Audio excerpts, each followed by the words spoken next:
പറഞ്ഞു എവിടെ എത്തിയെന്നറിയാമോ? അവസാനം പച്ച ശിർക്ക് പള്ളിയുടെ ഉള്ളിൽ വെച്ച് ചെല്ലിപ്പിച്ചിട്ടാണ് വിടുന്നത്.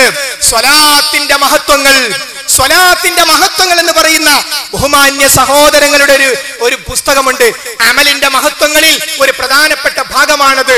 അതിന്റെ അവസാനത്തിൽ നമുക്ക് കാണാം വളരെ കൃത്യമായി കാഞ്ഞാർ മൂസ മൗലാന അദ്ദേഹം ഗദ്യത്തിലേക്ക് മാറ്റിയെന്ന് പരിചയപ്പെടുത്തിയ ആ ഗദ്യത്തിലുള്ള ഭാഗത്തിൽ പദ്യരൂപത്തിൽ കൊടുത്ത ഭാഗത്തിൽ നമുക്ക് കാണാം, നബിയുടെ വിരഹ ദുഃഖത്താൽ ഞങ്ങൾ മൊത്തം കഷ്ടത്തിൽ, കരുണക്കടലാം നബിയുള്ള കരുണ ചെയ്യുക ഞങ്ങൾക്ക്, യാ റഹ്മത്തുൽ ലിൽ ആലമീൻ. മഹാനായ നബി കരീം സല്ലല്ലാഹു അലൈഹി വസല്ലമയോട് നേരിട്ട് പ്രാർത്ഥിക്കുകയാണ്. ഇത് സമസ്തയുടെ ഉദ്ധരണിയല്ല, ഇത് തബ്ലീഗ് ജമാഅത്തുകാർ മഹാനായ റസൂലുള്ളയോട് വിളിച്ചു പ്രാർത്ഥിച്ച് അഖീദ തെറ്റിക്കുവാൻ വേണ്ടി സ്വലാത്തിന്റെ മഹത്വങ്ങളിൽ കൊടുത്ത ഭാഗമാണ്. ഒന്നുകൂടി കേട്ടോളൂ. നബിയുടെ വിരഹ ദുഃഖത്താൽ ഞങ്ങൾ മൊത്തം കഷ്ടത്തിൽ, കരുണക്കടലാം നബിയുള്ള കരുണ ചെയ്യുക ഞങ്ങൾക്ക്, യാ റഹ്മത്തുൽ ലിൽ ആലമീൻ. ഇനി മറ്റൊരു ഭാഗം കേട്ടോളൂ.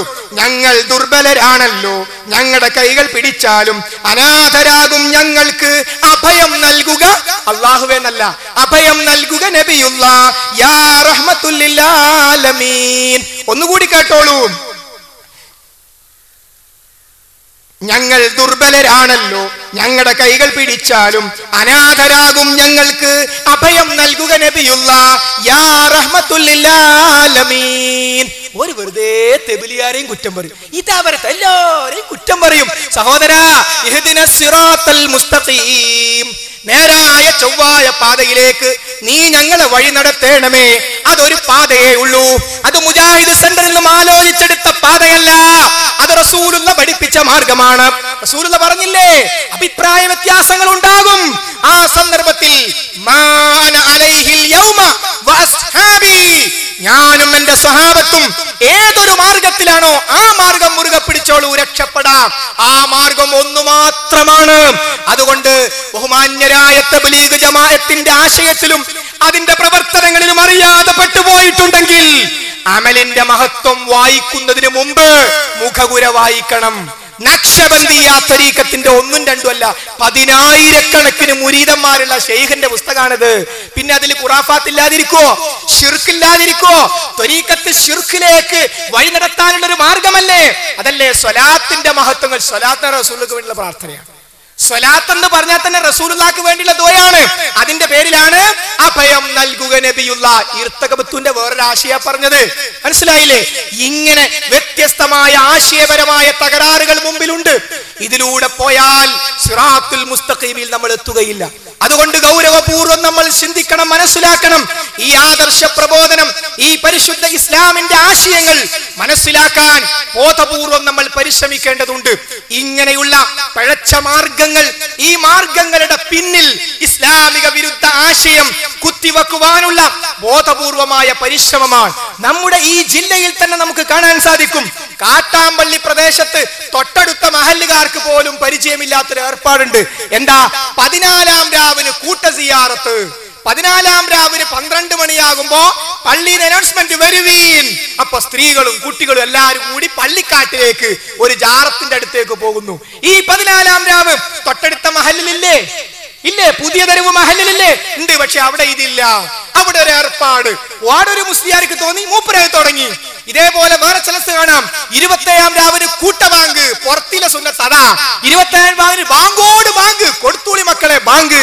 ഓരോരുത്തർക്ക് ഓരോന്ന് തോന്നുക, പരിശുദ്ധ ഇസ്ലാമിനെ വികലമാക്കുക. മഹാനായ നബി കരീം സല്ലല്ലാഹു അലൈഹി വസല്ലമയും അവിടുത്തെ സ്വഹാബത്തും നമ്മോട് വിട്ടേച്ചു പോയ ഈ മാർഗമുണ്ടല്ലോ, മാ അന അലൈഹിൽ യൗമ വഅസ്ഹാബി, ഞാനും എന്റെ സ്വഹാബത്തും ഇന്ന് ഏതൊരു മാർഗത്തിലാണോ ആ മാർഗം മുറുകെ പിടിക്കുക. അതാണ് മുജാഹിദ് പ്രസ്ഥാനം ജനങ്ങളോട് പറയുന്നത്. അതിന്റെ പേരിൽ മുജാഹിദ് പ്രസ്ഥാനം ഈ ആശയ പ്രബോധനത്തിന് വേണ്ടി എന്തെല്ലാം സംവിധാനങ്ങൾ ഉണ്ടാക്കിയിട്ടുള്ളത്. ഇതേപോലെയുള്ള ഏരിയ സമ്മേളനങ്ങൾ, ജില്ലാ സമ്മേളനങ്ങൾ, സംസ്ഥാന സമ്മേളനങ്ങൾ അതിന്റെ പ്രബോധനത്തിന്റെ ഒരു രൂപമാണ്. വേറൊരു രൂപമാണ് സാൽവേഷൻ പോലെയുള്ള ഉജ്ജ്വലമായ സംരംഭങ്ങൾ. മുസ്ലിങ്ങൾക്കും അല്ലാത്തവർക്കും പരിശുദ്ധ ഇസ്ലാമിനെ മനസ്സിലാക്കാൻ ലോകത്തിന് തന്നെ മാതൃകയായി ഞങ്ങളുടെ രാഷ്ട്രത്തിൽ നിങ്ങളൊന്ന് വരുമോ, ഇവിടെ നിങ്ങളൊന്ന് സംഘടിപ്പിക്കുമോ എന്ന് ഈ കൊച്ചു കേരളത്തിലെ ഈ തൗഹീദി സംഘത്തോട് ലോകത്തിന്റെ വ്യത്യസ്ത ഭാഗങ്ങളിൽ ഇസ്ലാമിക പ്രബോധകർ വിളിച്ചു ചോദിക്കുന്നു, ഇവിടെ ഒന്ന് സംഘടിപ്പിക്കാമോ, എല്ലാ സൗകര്യം ചെയ്തു തരാമെന്ന ഉന്നതമായ മാതൃക സാൽവേഷനിലൂടെ ഈ ലോകത്തിന് നൽകാൻ കേരള നദ്വത്തുൽ മുജാഹിദീനും അതിന്റെ പോഷക സംഘടനകൾക്കും സാധിച്ചു. അങ്ങനെയുള്ളത് ഒരു പ്രബോധനത്തിന്റെ മറ്റൊരു രൂപമാണ്. അതേപോലെ മുജാഹിദ് പ്രസ്ഥാനം ഖണ്ഡന പ്രസംഗങ്ങൾ നടത്താറുണ്ട്. അപ്പൊ ചില ആൾക്കാർ പറയും, എന്താണ് ഇന്നലെ ഓര് പറഞ്ഞു, നിങ്ങൾ പറഞ്ഞു, ആകെ പ്രശ്നം നിങ്ങൾക്ക് വീട്ടിലിരുന്ന് പറഞ്ഞാ പോരെ, ഞങ്ങൾ എന്തിനാ ബുദ്ധിമുട്ടുന്നത്? സഹോദര, നിനക്ക് വല്ലാതെ ബുദ്ധിമുട്ട്, ഈ വീട്ടിൽ പോയിക്കോ, എന്തിനാ അങ്ങനെ ബുദ്ധിമുട്ട് കേൾക്കാൻ നിൽക്കുന്നത്? അത് താല്പര്യമുള്ളവർ കേട്ടോരട്ടെ. എലക്ഷൻ വരുന്ന സന്ദർഭത്തില് ഒരു വണ്ടി വന്നു, അവർ നമുക്ക് അടുത്ത വണ്ടി വന്നു, അപ്പുറത്ത് സ്വതന്ത്രം വന്നു, അപ്പുറത്ത് BJP വന്നു, അപ്പുറത്ത് CPI വന്നു, അപ്പുറത്ത് CPM വന്നു. എന്താണ് ചെയ്യുക? ഓരോരുത്തർ ഇങ്ങനെ വരുന്നു, ഒരു കുഴപ്പമില്ലല്ലേ?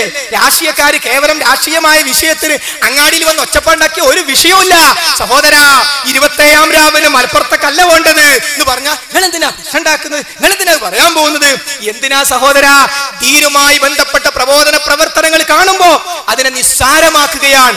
ഇങ്ങനെ ഖണ്ഡന പ്രസംഗങ്ങള് മുജാഹിദ് പ്രസ്ഥാനം നടത്താറുണ്ട്. നമുക്കറിയാം, തൊട്ടടുത്ത ജില്ലയായ കോഴിക്കോട് ജില്ലയിൽ നാദാപുരത്ത് ഖണ്ഡനങ്ങളുടെ മഹാമഹമാണ്. അവിടെ നാദാപുരം പ്രദേശത്തുള്ള ആർക്കെങ്കിലും വല്ല ആലോചനവും ഉണ്ടെങ്കിൽ അവർ അങ്ങോട്ട് വരേണ്ടതില്ല. കാരണം ജനങ്ങൾക്കൊക്കെ സൗകര്യമുള്ള ഒരു ഒഴിഞ്ഞ സ്ഥലത്താണ് മുജാഹിദുകള് ആ പരിപാടി സംഘടിപ്പിക്കാറുള്ളത്. അങ്ങനെ അവിടെ ഖണ്ഡന പ്രസംഗം നടക്കുകയാണ്. നാദാപുരം ഖണ്ഡന പ്രസംഗമാണ് എന്നെ ഈ സത്യമായ ആദർശം മനസ്സിലാക്കാൻ സഹായിച്ചു എന്ന് പറയുന്ന ആളുകൾ ഈ സദസ്സിലുണ്ടാകാൻ സാധ്യതയുണ്ട്. അങ്ങനെ നാദാപുരത്തും പരിസര പ്രദേശങ്ങളിലും സമീപ ജില്ലകളിലും ഈ തൗഹീദിന്റെ സുന്നത്തിന്റെ ആശയം ഒരു 5-6 പൂട്ടങ്ങോട്ട് പൂട്ടിയപ്പോ ആളുകൾക്ക് മനസ്സിലായി എവിടെയാണ് സത്യമെന്ന്. അതുകൊണ്ട് എന്ത് ചെയ്യാൻ തുടങ്ങി? അതിനെ തെറ്റിദ്ധരിപ്പിക്കാൻ തുടങ്ങി. സ്വാഭാവികമായും ഷാർജയിലുള്ള ഒരാള് നാദാപുരത്ത് വന്നുകൊണ്ട് ഖണ്ഡന പ്രസംഗം നടക്കുമ്പോ വിചാരിച്ച സമയത്ത് തൊട്ടുടനെ വരാൻ കഴിഞ്ഞുകൊള്ളണമെന്നില്ല. അങ്ങനെ വരാൻ ഒരു 2 ആഴ്ച ഓടി പക്ഷെ ഓടി എന്ന് പറഞ്ഞെങ്കിലും പിന്നെയും വരികയാണ്. ആളുകൾ കാര്യം മനസ്സിലാക്കുകയാണ്.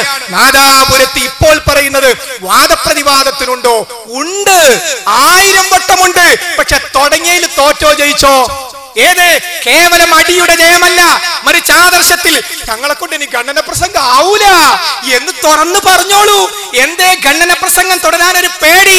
ഹുസൈൻ സലഫി വീണ്ടും നാദാപുരത്ത് വരും, മുമ്പും വന്നിട്ടുണ്ട്. പക്ഷെ എന്തേ ബഹുമാന്യ സഹോദരങ്ങൾ CD ഇറക്കാത്തത്? കഴിഞ്ഞ CD എന്തേ വൈകി പോകാൻ എന്തേ കാരണം?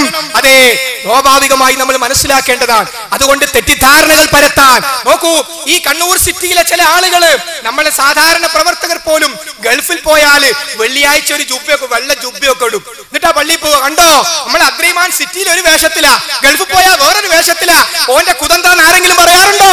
അങ്ങനെ വല്ല കുതന്ത്രം ഉണ്ടെങ്കിൽ ഹുസൈൻ സലഫിയുടെ വേഷം മാറ്റിയ CD ഇങ്ങോട്ട് വിടുവോ സഹോദരന്മാരെ? എന്ത് പൊട്ടത്തരായി പറയുന്നത്?